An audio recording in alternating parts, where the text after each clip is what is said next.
Welcome to True Animal Terrors, where real danger meets real stories. Don't look away. September in South Africa's KwaZulu-Natal Midlands carried a golden stillness. The hills rolled endlessly under a soft spring sky dotted with acacia trees and alive with the hum of insects and distant bird calls. In this serene landscape stood Dingo's Farm and Reptile Park, a place where visitors could come face to face with the wild. And at the center of it all was Dingo Dinkelman, known to many as South Africa's Steve Irwin. At 44 years old, he was not only a wildlife presenter, but also a beloved conservationist, a content creator with a global audience, and above all, a devoted husband and father. Dinkelman's reputation reached far beyond the boundaries of the park. His YouTube channel, with over 111,000 subscribers, and his Instagram account nearing 650,000 followers, became windows into a life lived at the edge of wildness. His videos often featured him fearlessly handling venomous snakes, showing off massive crocodiles, or tenderly feeding the family's giraffe Elliot. Yet behind the daring stunts was a man whose mission was deeply personal, to ignite a love for animals in people who might otherwise only feel fear. "My passion, my calling. The reason I have been put on the face of this earth," he once said, "is to help people connect with animals. I've always believed that we need to convert the unconverted to reach people who've had absolutely no experience with nature and wildlife, who are scared of snakes and afraid of getting dirty, and to get them passionate about conservation." That passion stretched across continents and species. Though he was best known for his work with snakes and reptiles, Dinkelman's heart belonged equally to Africa's great mammals. Elephants, rhinos, and lions fascinated him as much as the sleek coils of a mamba or the armored scales of a crocodile. His conservation work was as hands-on as it was daring to horning rhinos to protect them from poachers, collaring elephants to track their migration, and relocating lions to safer reserves. Every action, every video, every demonstration was threaded with the same theme: respect for life in all its forms. But his greatest love, the one that always steadied his purpose, was his family. His wife Kirsty often appeared at his side, not only as a partner in life, but also in his conservation work. Their three children, 14-year-old Taylor, 12-year-old Maddie, and 9-year-old Rex, grew up among enclosures, animal calls, and the rhythm of park life. One of Dingo's greatest joys was being able to have his family work so closely with him, Kirsty later said. "Our three children were central to Dingo, who never missed an opportunity to express his love and pride for his family." That pride became even more visible in August of that year, when the family launched a new YouTube channel, The Dinkelmans, showcasing not only animal adventures, but also the warmth and humor of their daily lives together. For Dinkelman, wildlife was never just a profession, it was his birthright. Born in Pietermaritzburg in 1980, he grew up exploring nature reserves with his father, who worked for the Natal Parks Board. Those early trips into the bush lit a spark that never dimmed.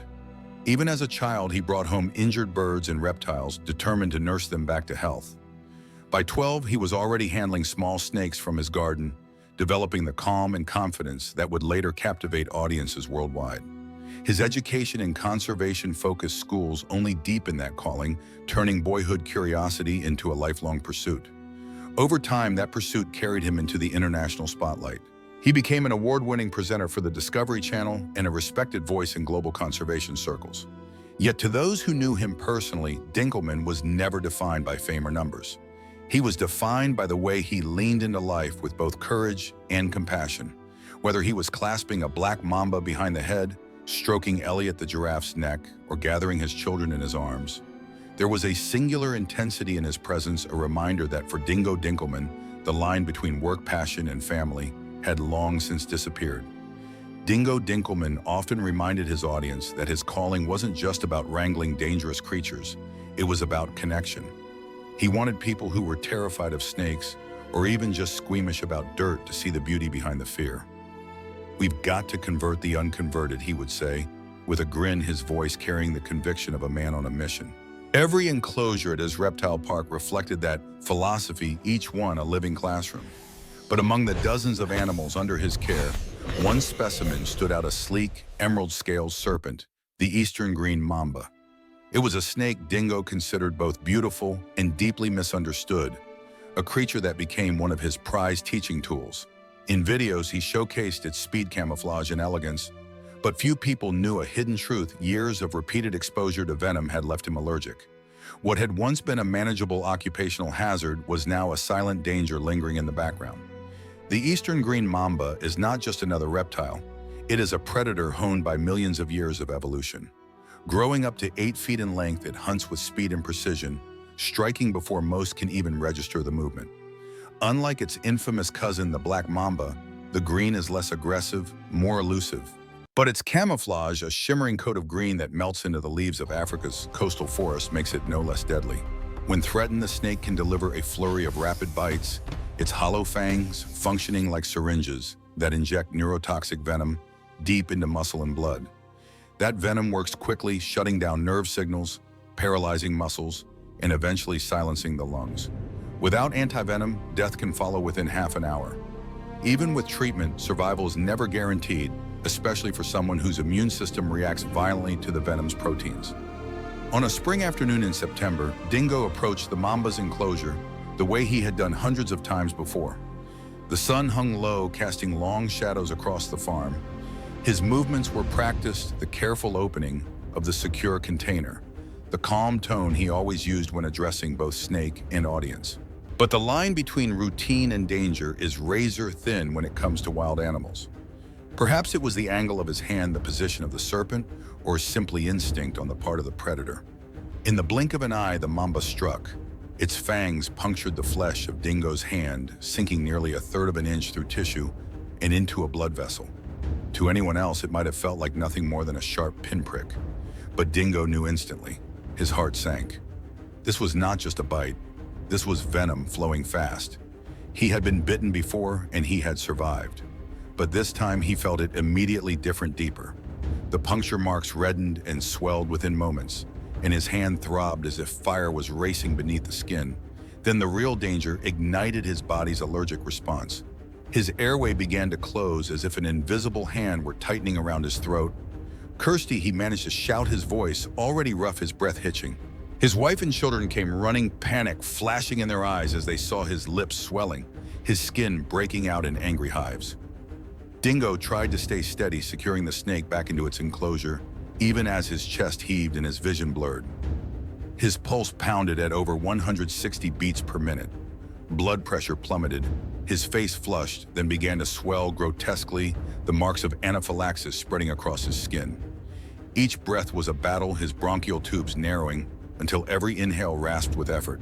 His children watched in horror as their father's lips and fingernails turned blue, the telltale sign that oxygen was no longer reaching his blood. "Stay with us, Dingo. Just hold on," Kirsty cried, clutching his arm as she called emergency services with trembling hands. The neurotoxins of the venom were now working in tandem with his body's own betrayal. His extremities tingled, then went numb, his nervous system faltering as if wires were being cut one by one. His muscles weakened, his vision split and blurred. Yet through the fog, he fought to remain conscious, forcing himself to focus on the sound of his children's voices calling his name. When emergency responders finally arrived at the remote park, they rushed to his side, plunging epinephrine into his system to counter the anaphylaxis. But the damage had already taken root. His body, trapped between the venom's assault and his immune system's overreaction, was unraveling under the combined force. By the time paramedics reached Dingo Dinkelman, his body was collapsing in real time. His breaths came in ragged, shallow bursts, each one weaker than the last. His throat had swollen shut, his tongue protruding grotesquely, lips split and blue. The paramedics forced a hard plastic tube between his teeth and down his windpipe, a brutal maneuver made necessary by the fact that he could no longer breathe for himself. Air hissed through the ventilator bag, forcing oxygen into lungs that were filling with fluid. His chest rose unnaturally as though life itself had to be pumped in against his body's refusal. His blood pressure was almost non-existent. Each attempt to thread a needle into his veins ended in failure as the vessels collapsed like flattened straws. The medics finally resorted to one of the most desperate measures in trauma care, an intraosseous infusion. A steel needle drilled straight into the marrow of his shin bone, boring into living bone with a sickening crunch. Through this direct access, adrenaline and life-saving drugs were flushed into the very core of his body, a last-ditch effort to stave off the rapid descent into death. By the time the ambulance roared into the emergency bay, Dingo was teetering on the edge of organ shutdown. His eyes fluttered without focus, his skin a waxy gray sheen. The venom, a vicious brew of neurotoxins, was spreading like acid through his bloodstream, short-circuiting his nervous system. At the same time, his immune system had betrayed him, launching an explosive allergic response that turned his blood into poison. Antivenom was rushed into his system, but the cascade was already in motion. Around the bite wound on his hand, the flesh had begun to slough, the skin blistering, peeling away in angry strips. Black necrosis spread outward in a jagged halo, the tissue literally rotting while he still clung to life. Blood tests returned catastrophic results. His blood, once fluid with life, had thickened and thinned in grotesque cycles, clotting in some vessels, leaking uncontrollably in others. Hemorrhages bloomed in his organs. His kidneys, overwhelmed by toxins, began to leak proteins, staining his urine a deep red. His liver, normally resilient, showed ruptures under imaging, spilling enzymes that turned his bloodstream toxic. Doctors placed him in a medically induced coma, hoping to shield his brain from the growing storm. Machines took over the work of his lungs, his kidneys, his failing heart. The ICU became a scene of constant battle. Dialysis machines whirred beside his bed, scrubbing his poisoned blood, while ventilators groaned with mechanical rhythm, forcing life into him. Tubes threaded from every limb taped against his swollen skin, their sights often oozing because his blood would not clot. Nurses wiped away thin trails of crimson leaking down his arms, only to watch new ones form from fresh punctures. His skin erupted in hives and bruises, a patchwork of purple-black and livid red. At times, his body shook in violent spasms as neurotoxins disrupted nerve signals. At others, he lay eerily still, muscles unresponsive as though already slipping beyond recall. For days, then weeks, his body became a battlefield. The venom chewed through muscle tissue, breaking fibers into sludge that clogged his kidneys. His brain swelled dangerously inside his skull intracranial monitors, recording pressures that edged ever closer to fatal. His blood vessels leaked plasma into his tissues, ballooning his face and limbs until he was almost unrecognizable to the family who sat vigil at his bedside. Kirsty held his hand, though even that hand was mottled cold, its skin stretched and angry around the blackened bite. His children whispered to him, their voices breaking as machines beeped and alarms shrieked whenever his heart rhythm faltered. Specialists came from across South Africa, even consulted from overseas, but all agreed the damage was catastrophic. His body was in multi-organ failure. The venom had shredded his nervous system. The allergic storm had collapsed his circulatory system. The lack of oxygen had starved his brain. Dialysis kept his kidneys going. Epinephrine kept his heart pumping. Mechanical ventilation kept his lungs moving. But nothing could reverse the chain of destruction. Every system in his body was unraveling at once. On Saturday, October 26, 2024, at precisely 2:17 in the afternoon, the fight ended. His heart, which had once beat so fiercely in the presence of crocodiles, lions, and mambas, stuttered, then fell silent. Monitors flatlined in a shrill, unbroken wail. Kirsty was there, clutching his hands slick with IV fluids and dried blood, whispering his name as his chest stilled. The official cause of death was listed as multiple organ failure, resulting from severe envenomation, compounded by anaphylactic shock. But to those who knew him, the reality was more visceral. His body had been destroyed cell by cell by the venom of a creature he had spent his life defending. In the aftermath, grief swept across the conservation world. Kirsty's Instagram post broke the news, her words raw with anguish. He was gone, but his compassion and purpose lived on. She reminded his followers that beyond snakes and crocodiles, Dingo's heart had always belonged to the great mammals, elephants, rhinos, lions, and above all to his family. Messages of shock and sorrow poured in by the thousands. Fans replayed his videos, his fearless Black Mamba masterclass, his tender moments with their giraffe Elliot, turning his channel into a digital memorial. The irony was bitter. He had survived countless encounters with black mambas, only to fall to their green cousin. Wildlife authorities investigated but confirmed it was a tragic accident, not negligence. The park's protocols had been sound. Yet the symbolism was inescapable. Conservationists drew comparisons to Steve Irwin, another fearless advocate who died at 44 and done by the very wilderness he revered. Tributes poured in from scientists, celebrities, ordinary fans, many admitting that his videos had changed their fear of snakes into fascination. Donations surged into memorial funds created in his name dedicated to rhino protection and reptile conservation. Life at Dingo's farm and reptile park eventually resumed, though, with a shadow that never lifted. The eastern green mamba that had delivered the fatal strike remained in its enclosure, coiled and alive, a living reminder of nature's indifference. Kirsty, though devastated, stepped forward, appearing in new videos with their children continuing the mission her husband had carried with such relentless energy. Viewers saw the grief in her eyes, but also the fire, the determination to make sure his legacy did not die in that hospital room. Perhaps the most haunting truth was how closely his death mirrored his idols. Both Steve Irwin and Dingo Dinkelman died at 44, claimed by the very animals they loved most. Both left behind young families who chose not to retreat in fear, but to carry on their work. And both reminded the world of a hard, unsettling truth that wild animals, no matter how respected, remain wild. To love them is to accept their danger. And sometimes, as with Dingo, that danger demands the ultimate price. The eastern green mamba that ended Graham Dingo Dinkelman's life came to symbolize the very paradox of his work, the belief that even the most lethal creatures deserved respect, understanding, and protection. It was a bitter irony, yet also a fitting testament to the man himself. In the last video he uploaded before the fatal encounter, Dingo spoke directly to his audience about the need to conserve all species, not just the charismatic megafauna or the harmless animals that people found easy to love. His voice was steady, his smile disarming, and his words carried the conviction of a man who knew that nature's beauty was inseparable from its danger. Medical experts studying his case later emphasized how unusual yet serious his condition had become. Years of handling venomous snakes had slowly sensitized his immune system, priming it like dry tinder waiting for a spark. Each drop of venom his skin had absorbed, each mist of venom dust inhaled during feedings or demonstrations, had built an invisible trap. On that September day, it snapped shut. His reaction, anaphylactic shock triggered on top of envenomation, was a rare but devastating medical storm.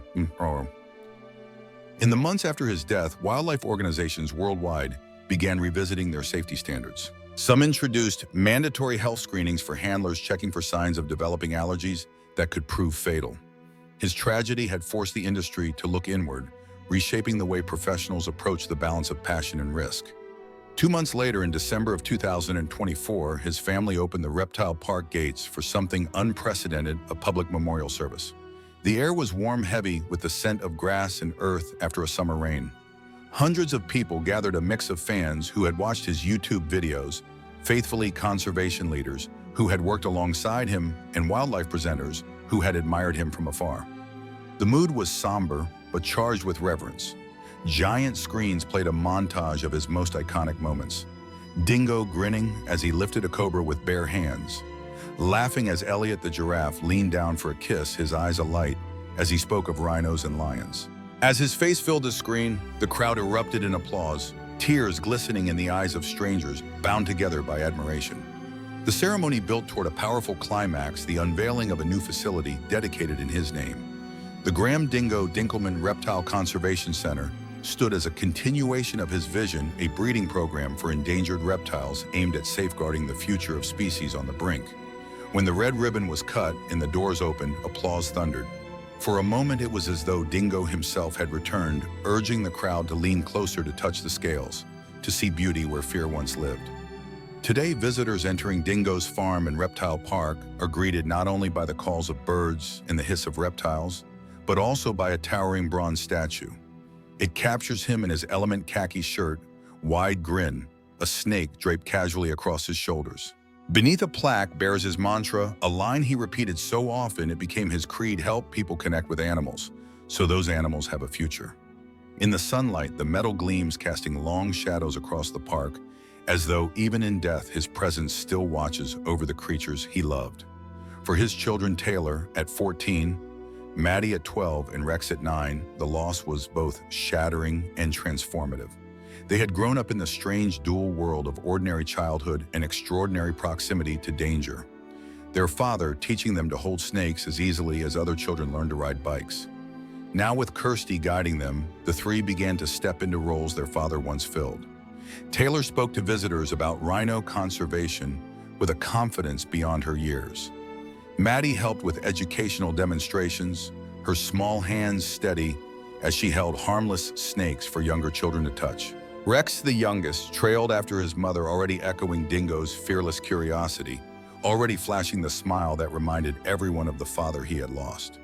Together they carried a sense of responsibility far greater than their ages. It was grief, yes, but also pride. Pride in a legacy written not just in videos and lectures, but in the lives of animals saved and minds changed. For the Dinkelmans, conservation was no longer just a mission. It was an inheritance. And as the bronze statue looked on as Elliot the giraffe stretched his neck toward the horizon, the family pressed forward, determined that the work their father had begun would never fade into silence.